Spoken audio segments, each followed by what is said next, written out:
Let's describe what exactly constitutes a too-big-to-fail bank or insurance company. Well, first of all, this is an institution that has grown so large that its failure would devastate the economy, requiring a government intervention or a bailout. Then there's the concentration in the industry. Is there one player that's massive, that's larger than all of the other ones? Think AIG, the insurance giant back during the financial crisis, a much larger institution than many of its other peers. First Republic Bank sold to JPMorgan Chase overnight in a bid to avert a banking crisis in this country.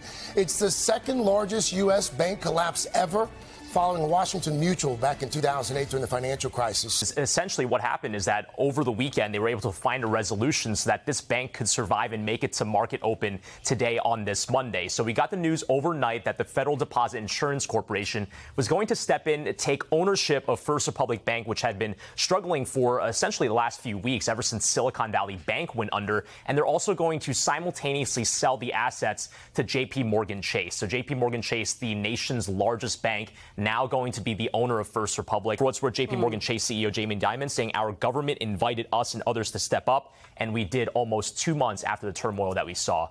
JPMorgan taking First Republic, it's a big deal. It's maybe, hopefully, the end of what has been a crisis of confidence in the banking sector. JPMorgan assuming the deposits and assets from the company.